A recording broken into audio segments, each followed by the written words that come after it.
जय श्री कृष्णा, जय गुरुदेव। कक्षा 12 कला वर्ग के सभी विद्यार्थियों का हार्दिक स्वागत और अभिनंदन है गुरुकुल परिवार में। मैं बालकलाल पटलावत इतिहास लेक्चरर आप सभी का हार्दिक स्वागत और अभिनंदन करता हूं और आप सभी को मेरा गुड मॉर्निंग, नमस्कार, सुप्रभात। आज हम बात करेंगे सिंधु सभ्यता। कल हम लोगों ने बात की थी सिंधु सभ्यता के प्रमुख स्थलों की और आज हम बात करेंगे सिंधु सभ्यता का प्रमुख जो आधार स्तंभ था और वो था नगर नियोजन। सिंधु सभ्यता के नगर नियोजन, जैसे मैंने आप लोगों को पहले बताया था कि सिंधु सभ्यता जो थी एक प्रकार की नगर प्रधान सभ्यता थी और इसी के कारण सिंधु सभ्यता का विश्व की अन्य सभ्यताओं के साथ जो है अगर हम तुलना करें तो नगर नियोजन में सिंधु सभ्यता विश्व की अन्य सभ्यताओं से बहुत महत्वपूर्ण मानी जाती है। तो नगर नियोजन की बात की जाए कि सिंधु सभ्यता जो थी विश्व की पहली ऐसी सभ्यता थी जो नगर प्रधान सभ्यता थी और इसके अंदर हम बात करते हैं कि सिंधु सभ्यता का नगर कैसा था, नगर की क्या क्या विशेषताएं थी और किस प्रकार से नगर जो है बसा हुआ था। तो हम बात कर सकते हैं सिंधु सभ्यता के नगरों की। तो सिंधु सभ्यता का जो नगर था वो मुख्य रूप से दो भागों में विभाजित था। सिंधु सभ्यता में नगर जो था वो कितने भागों में विभाजित था? दो भागों में। भाग एक, भाग के एक के अंदर जो है सिंधु सभ्यता में शासक वर्ग निवास करता था, कुलीन वर्ग निवास करता था और भाग दो के अंदर सामान्य प्रजा निवास करती थी। तो हम कह सकते हैं कि सिंधु सभ्यता विश्व की और भारत की जो थी वो नगर प्रधान सभ्यता थी और यहाँ के जो नगर थे वो दो भागों में विभाजित थे। भाग एक में शासक वर्ग निवास करता था और भाग दो के अंदर सामान्य लोग जो है निवास करते थे। अब हम बात करते हैं कि ये जो हम लोगों को दो भागों में विभाजित जो नगर मिला था, ये जो था ये दो टीलों में बसा हुआ था और ये दोनों टीले जो थे वो एक ही रक्षा प्राचीर से घिरे हुए थे। तो भाग एक के अंदर जो शासक वर्ग रहता था इस टीले को दुर्ग टीले के नाम से जाना जाता है, दुर्ग टीला। भाग एक के अंदर जो स्थित है इसको हम दुर्ग टीला कहते हैं और भाग दो जो था सामान्य वर्ग जो निवास करता था इसको हम जो है आपके सामान्य जन टीला कहते हैं, सामान्य जन टीला कहते हैं। तो अब हम बात करते हैं कि ये दुर्ग टीला और सामान्य जो प्रजा का टीला था वो किस दिशा में स्थित है। तो सामान्य जन का जो टीला था या जो टापू था या जो नगर स्थित था वो पूर्वी भाग में स्थित था और जो दुर्ग टीला था जहां शासक वर्ग निवास करते थे वो पश्चिमी टीला था, पश्चिम दिशा में स्थित था। तो ये दोनों दिशाएं हम लोगों को ध्यान रखनी है। सामान्य वर्ग जहां पर रहते थे उनको हम पश्चिमी टीला कहते हैं और सामान्य वर्ग जो वहां पर निवास करते थे उसको पूर्वी टीला और शासक वर्ग जहां निवास करते थे उसको हम पूर्वी टीला के नाम से जानते हैं। अब हम लोग देख सकते हैं कि ये तो हुई पूरी सिंधु सभ्यता की बात, लेकिन इसके अलावा भी कुछ अपवाद स्वरूप कुछ चीजें यहाँ पर रह गई है। जैसे हम बात कर सकते हैं धोलावीरा की, जैसे हम बात कर सकते हैं लोथल की, जैसे हम बात कर सकते हैं सुतका गेंडोर की। और ये इस प्रकार के कुछ नगर हम लोगों को सिंधु सभ्यता में जो मिले हैं वहाँ पर नगर जो था वो दो भागों में विभाजित नहीं होकर के कहीं पर एक और कहीं पर तीन भागों में विभाजित था। जैसे हम बात कर सकते हैं आपके धोलावीरा की बात करते हैं तो धोलावीरा सिंधु सभ्यता का वह नगर था जो तीन भागों में विभाजित था, लेकिन वो एक ही रक्षा प्राचीर से घिरा हुआ था। इसी प्रकार हम लोग बात कर सकते हैं लोथल की। तो लोथल जो था वो एक भाग में संपूर्ण जो नगर और शासक वर्ग का निवास स्थान था वो एक ही रक्षा प्राचीर से घिरा हुआ था। इसके बाद में हम बात कर सकते हैं सुतका गेंडोर की। सुतका गेंडोर जो था वो भी एक ही रक्षा प्राचीर से घिरा हुआ था। तो इस प्रकार से हम बात कर सकते हैं कि धोलावीरा, लोथल और सुतका गेंडोर ये कुछ अपवाद हैं सिंधु सभ्यता के नगरों के, जो नगर दो भागों में विभाजित नहीं होकर के कहीं 3 और कहीं 1 भाग में विभाजित था। इसके बाद में हम बात कर सकते हैं सिंधु सभ्यता के नगर नियोजन की। ये तो बात हुई नगर की कि नगर 2 भागों में विभाजित था, लेकिन अपवाद स्वरूप कहीं 3 और कहीं 1 भाग में भी विभाजित था। अब हम बात करते हैं सिंधु सभ्यता के आवास स्थलों की।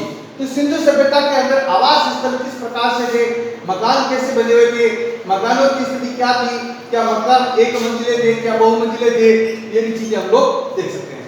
तो अगर आवास की बात करें तो सिंधु सभ्यता के अंदर सिंधु सभ्यता के जो लोग थे वो सबसे इंपॉर्टेंट उसकी खास विशेषता ये थी कि वो लोग उपयोगितावादी दृष्टिकोण को अपनाते थे। उपयोगितावादी दृष्टिकोण को अपनाते थे, मतलब वो अपने मकान के अंदर एक प्रकार से सुख सुविधाएं चाहते थे कि किस किस प्रकार से कहां पर क्या क्या सुख सुविधाएं हो सकती है। तो हम देख सकते हैं कि उपयोगितावादी दृष्टिकोण के साथ हर घर के अंदर हर घर में स्नानागार होता था, हर घर के अंदर शौचालय होता था और हर घर के अंदर रसोई घर होता था और हर घर के अंदर आंगन होता था और कुआं होता था। साथ ही रसोई के अंदर चूल्हे, वो दो मुंह वाले बड़े चूल्हे होते थे और इस प्रकार के प्राचीनतम चूल्हे के प्रमाण जो है हम लोगों को सिंधु सभ्यता के अंदर एक स्थान पर मिले हैं और वो स्थान है बिला सुरगाम गुफा, आंध्र प्रदेश। चूल्हे के प्राचीनतम प्रमाण हम लोगों को मिले हैं बिला सुरगाम गुफा,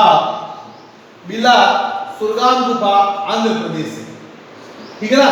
तो इस प्रकार से सिंधु सभ्यता के अंदर जो है आवास के अंदर स्नानागार होता था, शौचालय होता था, रसोई घर होती थी, आंगन होता था, कुआं होता था और रसोई घर में 2 मुंह के बड़े बड़े चूल्हे होते थे, जहां पर 1 से अधिक संयुक्त परिवार का भी ऐसा आशंका जताई जा रही है कि सिंधु सभ्यता के अंदर संयुक्त परिवार निवास करता था। इसके बाद में हम आगे बात कर सकते हैं कि सिंधु सभ्यता के अंदर जो हर मकान होता था, जो घर होता था, इस मकान या घर का जो दरवाजा होता था, वो दरवाजा मुख्य जो सड़क होती थी, इसके मुख्य सड़क के विपरीत दिशा में होते थे। मुख्य सड़क के विपरीत दिशा में, अपोजिट। जैसे मान लीजिए ये एक मकान है और ये इसकी एक सड़क है, ये सड़क गुजर रही है, ये एक मकान बना हुआ है, तो इस मकान का दरवाजा सड़क की तरफ नहीं होकर के छोटी गली जो होती थी यानी कि मुख्य सड़क की विपरीत दिशा में होती थी। लेकिन अपवाद स्वरूप हम लोगों को एक स्थल मिला है और उस स्थल का नाम है लोथल से हमें एक मकान मिला है जिसका मुख्य दरवाजा सड़क की विपरीत दिशा में नहीं होकर के सड़क की दिशा में ही था, अर्थात ये एक अपवाद है। इसके बाद में हम लोग कह सकते हैं कि सिंधु सभ्यता में जो मकान होते थे, घर होते थे, वो 1 मंजिले भी होते थे, 2 मंजिले भी होते थे और कहीं कहीं पर बहुमंजिले मकान भी बनाए जाते थे। ये थी सिंधु सभ्यता के आवास की स्थिति। आवास उपयोगितावादी दृष्टिकोण के आधार पर बना हुआ था, स्नानागार, शौचालय, रसोई घर में चूल्हा और साथ ही आंगन, कुआं, हर घर में एक कुआं होता था और हर मकान का दरवाजा मुख्य सड़क की विपरीत दिशा में होता था। लेकिन लोथल से हमें एक मकान मिला है जिसका दरवाजा मुख्य सड़क की तरफ खुला हुआ है। इसके बाद में हम आगे बात करते हैं सिंधु सभ्यता के अंदर नगर नियोजन के अंदर हम बात कर सकते हैं कि यहाँ पर जो नालियाँ होती थी गंदा पानी निकलने की, उन नालियों की क्या स्थिति थी और कैसे वो नालियाँ बनाई जाती थी। तो हम आगे बात कर रहे हैं नालियों की। सिंधु सभ्यता में सफाई को ध्यान में रखते हुए हर गली में बड़ी और छोटी नालियाँ बनी होती थी। तो हम देख सकते हैं कि सिंधु सभ्यता में जो नाली प्रणाली थी विश्व की अन्य सभ्यताओं से जो है इस सिंधु सभ्यता को नाली प्रणाली जो है भिन्न करती है या अलग करती है। जैसे मोहनजोदड़ो की बात करें तो मोहनजोदड़ो में जो नाली प्रणाली थी बहुत सुंदर व्यवस्थित ढंग से बनी हुई थी। लेकिन इस प्रकार की नालियां जो है विश्व की किसी अन्य सभ्यताओं जैसे मेसोपोटामिया की सभ्यता है, सुमेर की, बेबीलोन की, चीन की, मिस्र की, यूनान की, रोम की, ये जो सिविलाइजेशन है यहाँ पर इस प्रकार की व्यवस्था देखने को नहीं मिलती है। लेकिन इसी समय इस सिंधु सभ्यता में नाली निर्माण हमको देखने को मिलता है जो विश्व की अन्य सभ्यताओं से सिंधु सभ्यता को अलग करता है।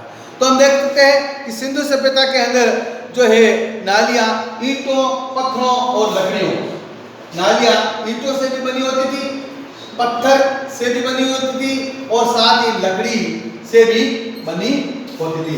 3 प्रकार से नालियां बनाई जाती थी और ये नालियां जो होती थी, छोटी नाली बड़ी नाली में और बड़ी नाली जो है बड़े नाले में गिरती थी और बड़ा नाला शहर से दूर जाकर के गिरता था, जिससे कि गांव का वातावरण एकदम से साफ सुथरा रहे।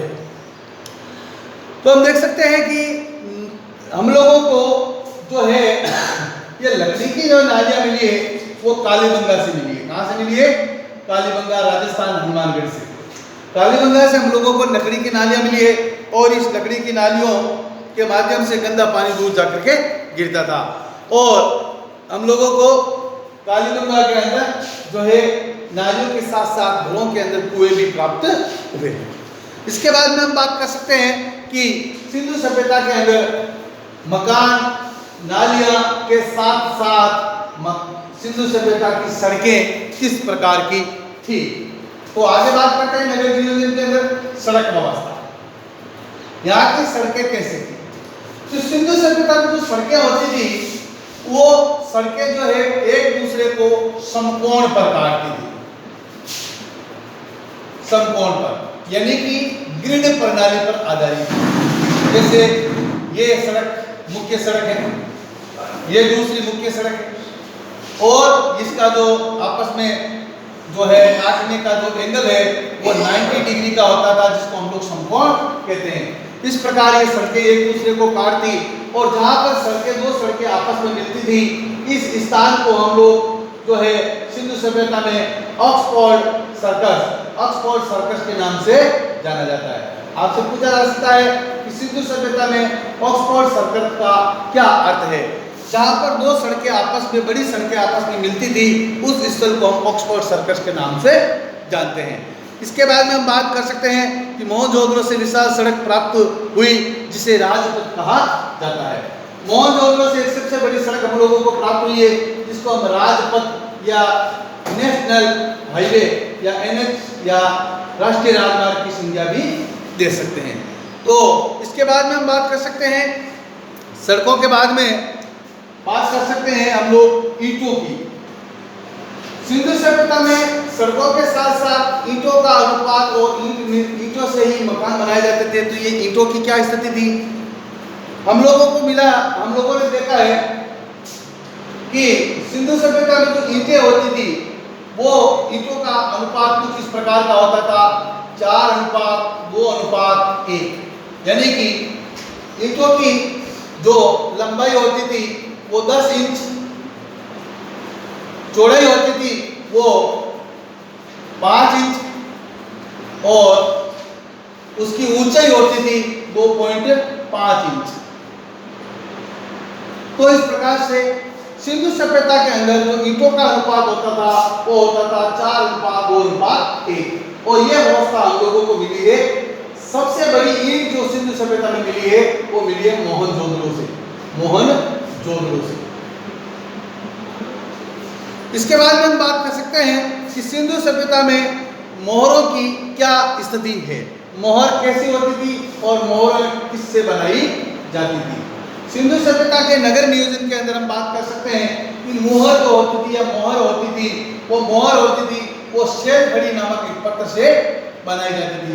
शैलखड़ी नामक पदार्थ से बनाई जाती थी जिसके अंदर चूना पत्थर है, गोंद है, इस प्रकार की चिपचिपी चीजें बना मिला करके शैलखड़ी पदार्थ बनाया जाता था जिससे मोहरें बनाई जाती थी।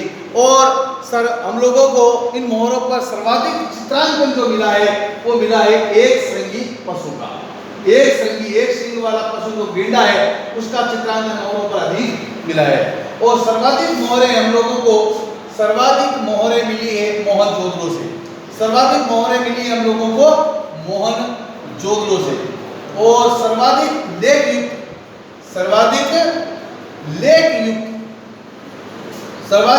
युक्त मोहरें मिली है हम लोगों को हड़प्पा से। ये दोनों चीजें अलग अलग ध्यान रखिए। सर्वाधिक मोहरें हम लोगों को मिली है मोहनजोदड़ो से और सर्वाधिक लेख युक्त मोहरें हम लोगों को मिली है हड़प्पा से। इस प्रकार से हम लोग बात कर सकते हैं आगे सिंधु सभ्यता के माप तोल की। सिंधु सभ्यता के निवासियों का माप तोल का आधार क्या था, कैसे वो अपने इस हर व्यापारिक वस्तुओं को माप तोल के माध्यम से एक दूसरे में आदान प्रदान करते थे। तो माप तोल की अगर बात हम लोग करें सिंधु सभ्यता में, तो देखिएगा कि सिंधु सभ्यता जो थी एक प्रकार की व्यापार प्रधान सभ्यता थी, और व्यापार प्रधान सभ्यता है तो जाहिर है कि वहां पर माप तोल का कोई न कोई आधार रहेगा। तो हम देख सकते हैं कि सिंधु सभ्यता के निवासी माप तोल से परिचित है, और मोहनजोदड़ो और लोथल से हम लोगों को तो इसके लिए मिली है, मापन मिला है, पैमाना मिला है, इसके होती मापने। तो मोहनजोदड़ो से हम लोगों को सीप की स्केल मिली, सीप की स्केल। और लोथल नामक स्थल जो था वहां से हम लोगों को हाथी दांत की स्केल मिली, हाथी दांत की स्केल। और मोहनजोदड़ो से हम लोगों को एक तराजू भी मिला है, तकड़िया भी मिला है। तो साथ ही हम लोग कह सकते हैं कि लोथल से हम जो है बाट यहाँ पर जो होते थे, ये तो वही बात स्केल की पैमाना की, लेकिन सिंधु सभ्यता में जो बाट होते थे, बाट वो चट नामक पदार्थ से बनाए जाते थे, चट नामक पदार्थ से बनाए जाते थे। और इनके जो पाठ होते थे वो 16 के गुणज में होते थे। याद रखना, आप लोगों को कई बार पूछा जा सकता है कि सिंधु सभ्यता के जो बाढ़ है वो किसके गुणज में है, 16 के गुणज में। 16 का मतलब है 4, 8, 16, 32, 64 इस प्रकार के। जैसे अभी वर्तमान में हमारे हैं 10 ग्राम, 20 ग्राम, 50 ग्राम, 100 ग्राम, 200 ग्राम, 500 ग्राम, 1 kilo, 2 kilo, 5 kilo, 10 kilo, 20 kilo, 50 kilo, इस प्रकार के जो पाठ हमारे हैं, तो वो इस प्रकार से इसी प्रकार जो है सिंधु सभ्यता में जो बाढ़ होते थे वो 16 के गुणज में होते थे। और 1956 तक जो हमारा रुपया था, सिक्का था, वो भी 16 के गुणज में ही चलता था, जिसको हम 16 आने के नाम से जानते हैं। तो इस प्रकार हम लोगों ने सिंधु सभ्यता के नगर नियोजन के अंदर आज हम लोगों ने पढ़ा है कि सिंधु सभ्यता में यहाँ पर जो नगर कैसा था, 2 भागों में विभाजित था, और यहाँ पर आवास जो था वो उपयोगिता दृष्टिकोण से आधारित था, जिसमें स्नानघर, शौचालय वगैरह ये चीजें बनाई हुई थी। और इसी के साथ हम नालियों की बात की थी, नालियाँ लकड़ी की, पत्थर की और साथ ही ईंटों से भी बनाई जाती थी।